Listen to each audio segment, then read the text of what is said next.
My phone buzzed while I was buried in spreadsheets. A text from my brother. Everly, 7 o'clock p.m. At the house. Huge birthday surprise. I'm Everly Grant, 29, a Houston accountant, always bailing out my family's financial messes. My brother's failed startups, my mom's shopping sprees, my dad's bad investments. Surprises from them meant one thing: trouble. If it were you, and you got a surprise message like this from your family, what would you do? Leave a comment and don't look away, because what happens next will shock you. I could have ignored it, but they'd just keep calling. So, I drove to our family's Houston townhouse.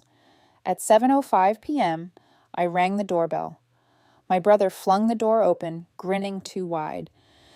"Happy birthday, sis," he said, pulling me into a stiff hug. The living room erupted with surprise from relatives. I barely saw their smiles. Forced. My mom handed me wine I didn't want. My dad's handshake felt like a warning. My aunt lingered, eyes uneasy. Then I saw it, a document on the coffee table, half hidden under a napkin. My pulse quickened, but I kept my cool. I'd seen their tricks before, slipping loan papers into family dinners. "Time for gifts," my brother announced, sliding the document toward me.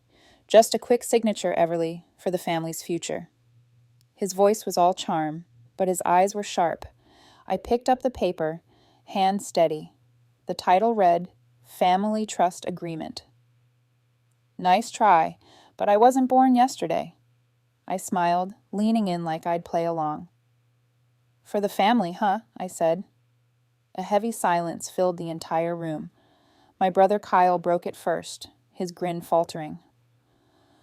"What's that supposed to mean, Everly?" he asked, voice sharp but laced with fake confusion. I didn't answer, just tucked my phone away and stepped into the crowded living room. The air felt thick, like everyone was holding their breath, waiting for my next move. I scanned the faces. My mom poised as ever, clutching her wine glass a little too tight. My dad shifting awkwardly by the couch. My Aunt Diane hovering near the back with a look I couldn't quite read. The coffee table sat in the center, that family trust agreement, staring up at me like a dare.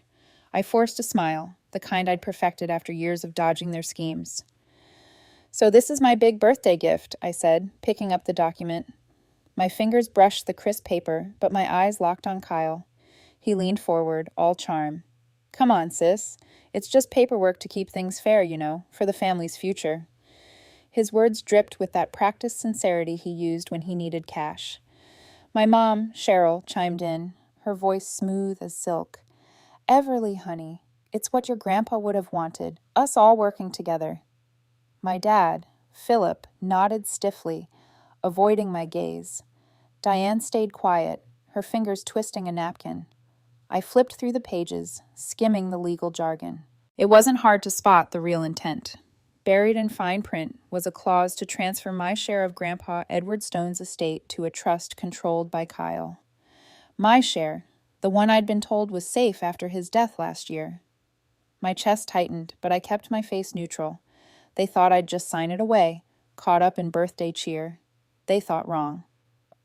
"Let me get this straight," I said, raising my voice just enough for everyone to hear. I held the document up, pointing to the title. "This family trust agreement is me giving up everything Grandpa left me, right?" The room stirred, cousins exchanging glances, and Uncle clearing his throat. Kyle's jaw clenched, but he forced a laugh. "You're overthinking it, Everly. It's just to simplify things." "Simplify?" I echoed, my tone sharp. "Like how I simplified your last business flop by covering your debts?" A murmur rippled through the guests. Kyle's face reddened, but he stepped closer, lowering his voice. "Don't make a scene, sis. Sign it. For Mom, for Dad, for all of us." Cheryl added, "We're family, Everly. Don't be selfish." Philip finally spoke, his voice gruff. "It's the right thing to do." I let the moment stretch, their words hanging in the air. Then I smiled wider, almost laughing.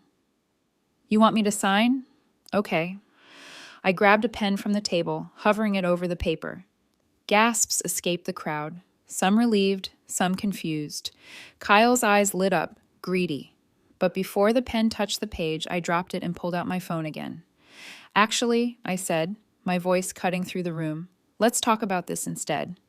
I opened Cynthia Ward's text, the lawyer I hadn't met but whose name carried Grandpa's trust. I held the screen high, letting everyone see the words. Don't sign anything. My Aunt Diane's eyes widened, her napkin falling to the floor. Cheryl's glass trembled. Philip froze. Kyle opened his mouth, but no words came out. I leaned forward, staring him down. You thought I wouldn't notice? I said. Nice try, Kyle. The room went dead silent, every eye on me. I left the house without looking back. The weight of their stares lingered as I drove to a steakhouse across Houston, where my best friend Brenda was waiting. I spotted her at a corner booth, her warm smile a stark contrast to the fake ones I'd just faced. Brenda Lee had been my rock since college, always ready to listen when my family pushed too far. I slid into the seat across from her, my hands still shaky from the showdown. Everly, you look like you just walked out of a war zone, Brenda said, pushing a glass of water toward me. I managed a half laugh, then pulled out my phone and opened Cynthia Ward's text. Read this, I said, sliding it across the table. Brenda's eyes narrowed as she scanned the lawyer's warning. Don't sign anything. She leaned back, her eyebrows raised. Okay, spill. What happened at that so-called party? I took a deep breath and recounted the night. Not the whole story, just the key parts. The document labeled Family Trust Agreement that wasn't about trust at all. Kyle's smooth talk, Mom's fake sweetness, Dad's silent support, and Aunt Diane's odd hesitation. Brenda listened, her jaw tightening with every word. They tried to trick you into giving up Grandpa Edward's inheritance? She asked, voice low. I nodded. Kyle thought he could charm me into signing. Again. Brenda shook her head, her curls bouncing. He's got some nerve. What's in that text from Cynthia? Who even is she? I explained that Cynthia Ward was Grandpa's lawyer, someone I'd never met, but whose message came just in time. I don't know what she's got, but it's enough to make Kyle nervous, I said. Brenda grinned. Good. He deserves it. What's your next move? I didn't have an answer yet, but I knew I needed to confront Kyle directly. No more games. I pulled up his number, my thumb hovering over the call button. Brenda raised an eyebrow. You sure you want to do this now? She asked. I nodded, hitting call before I could second-guess myself. The line rang twice before Kyle picked up, his voice dripping with fake concern. Everly, you okay? You left the party so fast. Cut it, Kyle, I said, my tone sharp. That document wasn't about family. You wanted my inheritance. He laughed, but it was forced, shaky. You're blowing this out of proportion, sis. It's just paperwork to keep things fair. I gripped the phone tighter. Fair? Like how you've been fair, racking up debts and expecting me to fix them? Kyle's tone shifted, softer now, manipulative. Come on, Everly. We're family. You know I'd never hurt you. Mom and Dad need this. We all do. His words hit like a punch, the same guilt trip he'd used for years. Brenda rolled her eyes, mouthing, He's lying. I took a breath, steadying myself. You want to talk family? I said. Let's talk about the $15,000 you owe from your last sure thing venture. I've got the invoices, Kyle, past due, all of them. The line went quiet. I could almost hear his panic through the silence. You wouldn't, he finally said, voice low, almost a growl. Oh, I would, I replied, and I've got more where that came from. I hung up before he could respond, my heart racing, but my resolve firm. Brenda leaned forward, grinning. That's my girl, she said. I wasn't done yet, but I was ready for whatever came next. I woke up early, my mind still buzzing from last night's call with Kyle. I was driving to the energy company's downtown Houston office where Cynthia Ward had agreed to meet me. I'd never met her, but Grandpa Edward's lawyer held the key to whatever he'd left behind. Her text, "Don't sign anything," had saved me at that sham of a birthday party, and now I needed answers. I stepped into the sleek office, my heels clicking on the polished floor.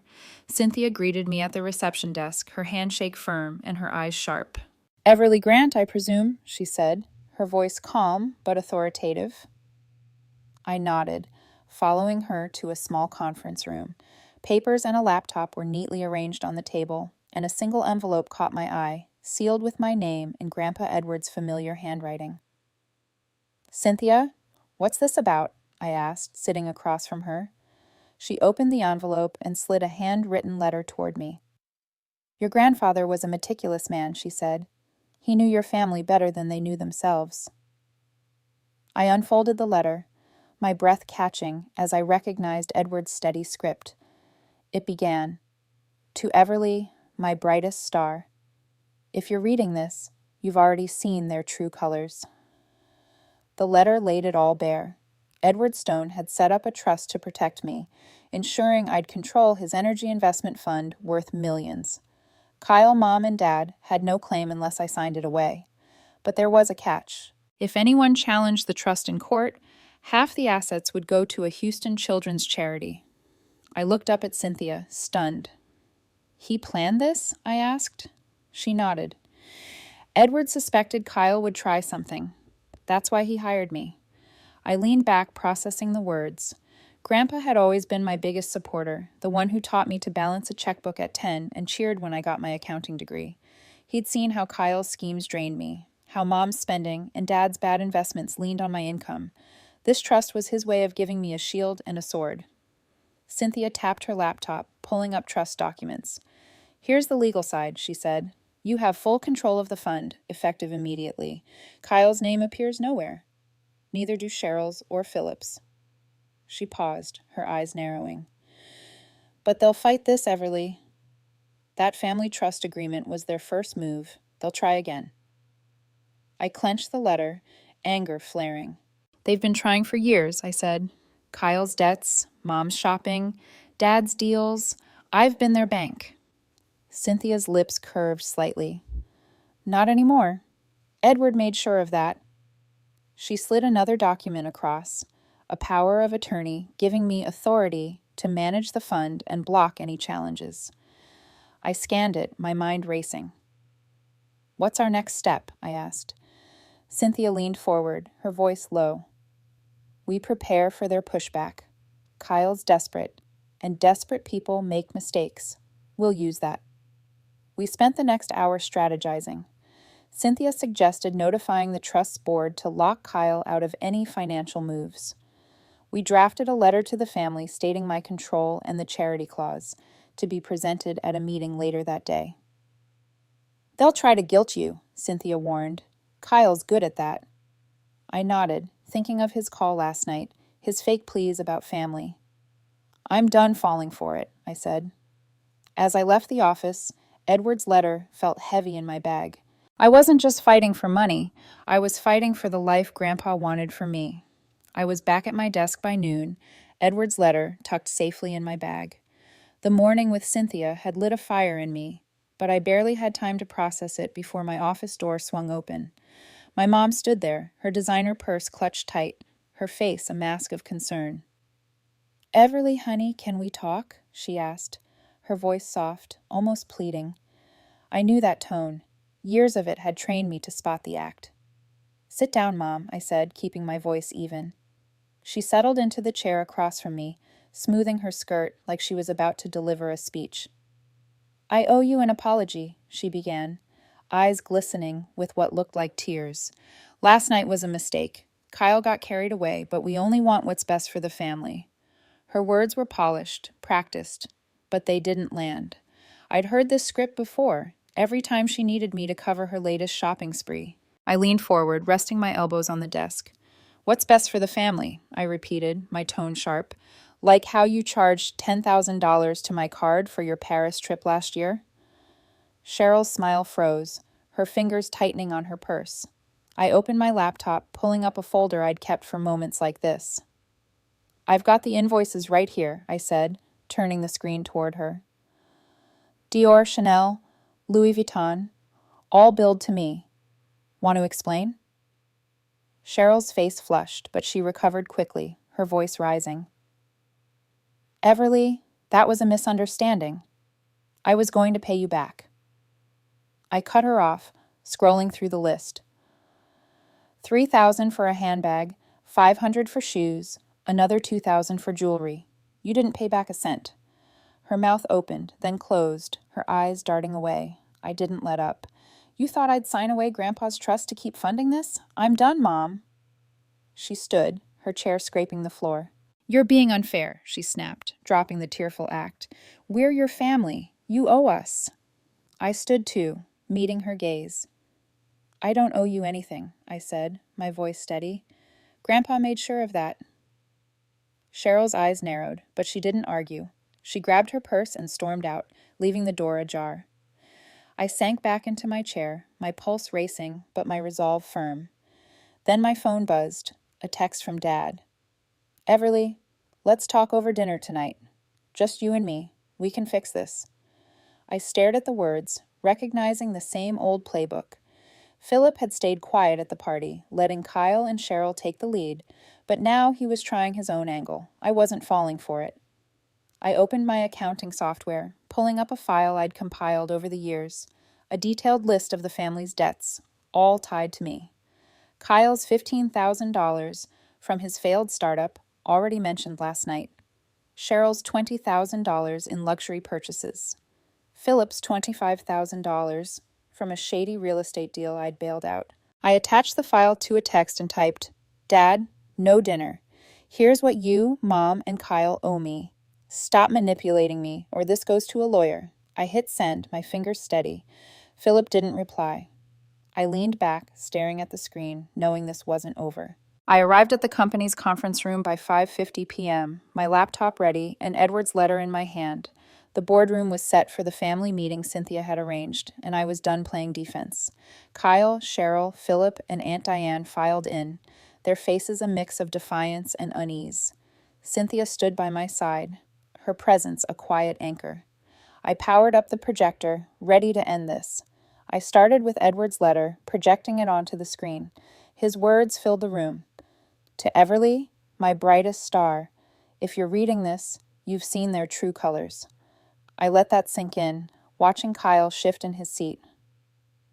Grandpa knew you'd try to take what's mine, I said, my voice steady. This trust gives me control of his energy investment fund. Not you, Kyle, not Mom, not Dad. Kyle scoffed, leaning back. You're twisting his words, Everly. That fund's for the family. I clicked to the next slide, scanned financial records from Cynthia's files. Really? I said. Then why did you try to transfer $50,000 from Grandpa's account last year, Kyle, without telling me? The room tensed. Cheryl's eyes widened, and Philip looked away. I kept going, showing receipts of Cheryl's $30,000 shopping sprees and Philip's $40,000 failed investments, all tied to my accounts. Enough, Cheryl snapped, standing. You're embarrassing us, Everly. We're your family. I held her gaze, unflinching. Family doesn't trick me into signing away millions, I said. I clicked to the trust's terms. Full control to me, with a clause that 50% goes to charity if anyone challenges it. You want to fight this? I asked. Half goes to a Houston Children's Fund. Your call. Philip spoke up, his voice low. Everly, let's talk privately. We can work this out. I shook my head. No more talks, Dad. I've paid your debts for years. It stops now. That's when Aunt Diane stood, her hands trembling. Everly's right, she said, her voice cracking. Kyle pressured me to back that family trust agreement. He said it was the only way to save the family. I'm sorry, Everly. The room went quiet, the air heavy with Diane's words. Kyle's face paled, his usual charm gone. Diane, don't, he muttered, but she kept going. You told me Everly wouldn't care, Kyle. You lied. I looked at Aunt Diane, grateful for her courage. Thank you, I said softly. She nodded, tears in her eyes. Cynthia stepped forward, her tone sharp. This ends here. Everly controls the fund effective immediately. Any further attempts to manipulate or challenge the trust will trigger legal action. Fraud, coercion, unauthorized transfers, those carry consequences. She slid a document across the table, outlining potential penalties. Kyle stared at it, silent. Cheryl's shoulders slumped. Philip didn't move. I took a breath, standing taller. I'm cutting all financial support, I said. No more loans, no more bailouts. You're on your own. Kyle opened his mouth, but no words came. Cheryl grabbed her purse, muttering under her breath. Philip just sat there, defeated. I turned off the projector, Edward's letter fading from the screen. This wasn't just about money, it was about taking back my life. 3 months after the meeting, I sat at the helm of Grandpa Edward's energy investment fund. The weight of that conference room showdown had faded, replaced by a new sense of purpose. I'd taken full control, steering the fund with the precision I'd honed as an accountant. My first move was honoring Edward's vision. I founded the Edward Stone Foundation, a nonprofit teaching financial literacy to Houston's youth. Every workshop we launched felt like a nod to the man who taught me to stand firm. Kyle, meanwhile, was drowning in his own mess. Creditors came knocking, filing lawsuits over the $15,000 he had borrowed for his latest failed venture, the one I'd called him out on during our phone call. Court notices piled up, and his charm couldn't save him this time. I didn't offer a dime. He'd tried to reach out once, leaving a voicemail full of excuses, begging for a loan. I deleted it without replying. His schemes had no place in my life anymore. Cheryl and Philip weren't faring much better. Without my financial support, Cheryl's luxury shopping spree stopped cold. Her credit cards were maxed out, and the designer bags she'd flaunted were now gathering dust. Philip's real estate ventures collapsed without my bailouts, his $25,000 debt from that shady deal still unpaid. They sent texts asking for family meetings to clear the air. I ignored them. Edward's letter had shown me their true priorities, and I wasn't going back. Aunt Diane, though, became my unexpected ally. After her confession at the meeting, we'd started talking regularly. She'd apologized again, her voice heavy with regret for letting Kyle pressure her. I should have stood up sooner, she told me over coffee one morning. I squeezed her hand. You did when it mattered, Aunt Diane. We were rebuilding step by step, and her support meant more than I could say. Brenda, my rock, was there through it all. We met weekly, sometimes at the steakhouse where I'd spilled my heart after the party. She'd cheer every milestone, the foundation's first workshop, my first board meeting as fund manager. You're unstoppable, Everly, she said one evening, raising her glass. I laughed, clinking mine against hers. Only because you've got my back. With Brenda and Diane by my side, I was building a new family, one based on trust, not manipulation. I thought back to that birthday party, the moment I'd held up Cynthia's text and silenced the room. It wasn't just about outsmarting Kyle's scheme, it was about breaking free. For years, I'd let guilt and family ties pull me into their chaos, covering debts, signing checks, fixing their mistakes. Edward's trust gave me the power to say no, but it was his belief in me that gave me the courage. I'd learned to set boundaries to protect my own future. Financial independence wasn't just about money, it was about freedom. The Edward Stone Foundation grew, hosting seminars on budgeting and debt management. I spoke at one, sharing my story, not the details, but the lesson. Know your worth, I told the crowd. Set boundaries, plan your finances, and don't let anyone guilt you into giving up what's yours. The applause felt like Edward's voice cheering me on. I wasn't just managing a fund, I was building a legacy.